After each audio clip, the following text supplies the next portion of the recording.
नमस्कार दोस्तों, स्वागत है आप सभी का आपके अपने YouTube चैनल जिसका नाम है MPCS। आज के अपने इस डिस्कशन में हम मतांतरण की चुनौती इस विषय पर जो लेखक हैं मुनीश त्रिपाठी, उनका एक दैनिक जागरण का बेहद महत्वपूर्ण आर्टिकल डिस्कस करने जा रहे हैं। इस आर्टिकल में लेखक ने जो इलाहाबाद हाई कोर्ट है उसके निर्णय का जिक्र करते हुए मतांतरण के विषय में अपने विचार प्रस्तुत किए हैं। दोस्तों, यह टॉपिक हमारे GS पेपर 2 के मेंस पॉइंट ऑफ व्यू से एक महत्वपूर्ण मुद्दा है। आइए अपने डिस्कशन की शुरुआत करते हैं। मतांतरण पर व्यापक बहस की आवश्यकता। देखिए, हालिया प्रकरण है उसमें क्या हुआ कि एक व्यक्ति जिसके ऊपर यह आरोप था कि उसने बहुत सारे हिंदुओं का ईसाई धर्म में मतांतरण किया है, उसकी जो जमानत याचिका थी उसको इलाहाबाद उच्च न्यायालय ने खारिज कर दिया। और इसी टॉपिक पर, इसी मुद्दे के कारण ये टॉपिक जो है हमारा चर्चा में है। तो जैसा कि हमने देखा कि हालिया प्रकरण क्या है कि मतांतरण के विषय में जो इलाहाबाद उच्च न्यायालय है उसने निर्णय दिया कि किसी भी प्रकार का जबरन या धोखाधड़ी से किया गया मतांतरण अवैध और असंवैधानिक है। अर्थात अगर किसी व्यक्ति को जबरदस्ती या उसके साथ धोखा करके उसके मत में परिवर्तन कराया जाता है, अर्थात धर्म परिवर्तन कराया जाता है, तो यह न केवल अवैध है अपितु असंवैधानिक भी है। इससे समाज में मतांतरण को लेकर एक बार फिर से व्यापक बहस शुरू हो गई कि क्या यह आर्टिकल जो संविधान का अनुच्छेद 25 है उसके तहत एक मूलभूत अधिकार है अथवा इस पर कुछ युक्त निर्बंधन है, और क्या है इस तरह की प्रक्रिया, क्या है कोर्ट की आशंका। तो देखिए, कोर्ट ने अपने फैसले में ये निर्णय देते हुए कि किसी प्रकार का जो मतांतरण है अगर वह जबरन या धोखाधड़ी से किया गया है तो वह अवैध और असंवैधानिक होगा।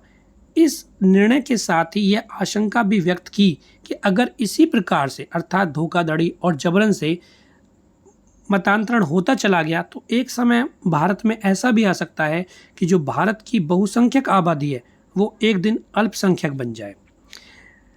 अब अगला बिंदु जो उच्च न्यायालय ने कहा कि धर्म प्रचार प्रसार की छूट संविधान ने दी है। अनुच्छेद 25 भारतीय संविधान का किसी भी धर्म के प्रचार प्रसार की छूट देता है, लेकिन यह धर्म बदलवाने की छूट नहीं देता। और धर्म बदलवाना अपने आप में अनुच्छेद 25 का उल्लंघन है। राइटर ये कह रहे हैं कि भारत एक देखिए पंथ निरपेक्ष राज्य है जहां सभी धर्मों को समान अधिकार और स्वतंत्रता है। और जिस आर्टिकल की बात की जा रही है, जो अनुच्छेद चर्चा में है, वह अनुच्छेद 25 संविधान का यह उपबंधित करता है कि प्रत्येक व्यक्ति को अंतःकरण और अपने धर्म को मानने की, उसका पालन करने की, उसका प्रचार प्रसार करने की स्वतंत्रता होगी। हालांकि इस पर कुछ प्रतिबंध भी लगाए हैं, जैसे लोक व्यवस्था, सदाचार, स्वास्थ्य इत्यादि के आधार पर इस अनुच्छेद में जो वर्णित स्वतंत्रताएं हैं उन पर युक्त प्रतिबंध लगाया जा सकता है। इस अनुच्छेद को आधार बनाते ही इलाहाबाद उच्च न्यायालय ने यह कहा कि मतांतरण केवल तभी वैध है जब वह स्वेच्छा से किया जाए। और मतांतरण का मुद्दा देखिए सामाजिक भी है और राजनीतिक भी है। समाज में अगर मान लीजिए अवैध मतांतरण की अगर खबरें फैल जाती हैं तो सामाजिक जो सौहार्द है वो बिगड़ सकता है, और बहुत से जो राजनीतिक दल हैं वो इसको अपने अपने पक्ष में मोड़ लेते हैं।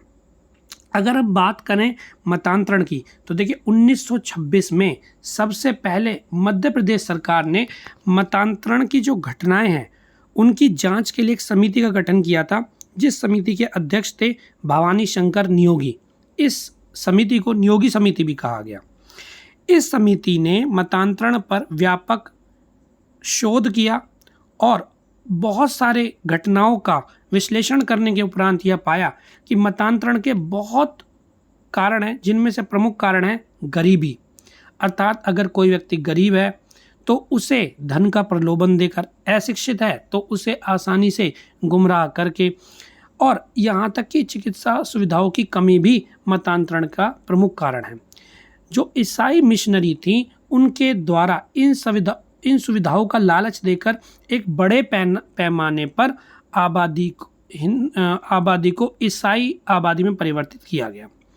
कई धार्मिक संगठनों ने अपने धर्म के प्रचार के लिए आर्थिक और सामाजिक मदद का सहारा लिया। अगर हम इस ईसाई मिशनरी की बात करें तो अस्पताल और स्कूल और अन्य सामाजिक सेवाओं का उपयोग करके ईसाई मिशनरियों ने मतांतरण को बढ़ावा दिया। अब नियोगी समिति ने यह सुझाव दिया कि अगर मतांतरण को नियंत्रित करना है तो इसके लिए कानून बनाना अनिवार्य है।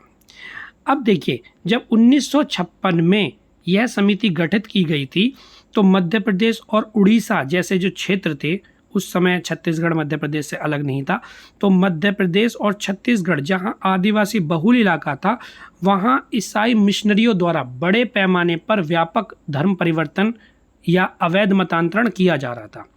तो इसी के आलोक में जब यह समिति गठित की गई और इस समिति की सिफारिश के आधार पर मध्य प्रदेश और अन्य राज्य सरकारों ने भी मतांतरण को लेकर कानून बनाया, जिसमें कि जबरन या प्रलोभन या छल कपट के आधार पर किया गया मतांतरण को अवैध ठहराया गया।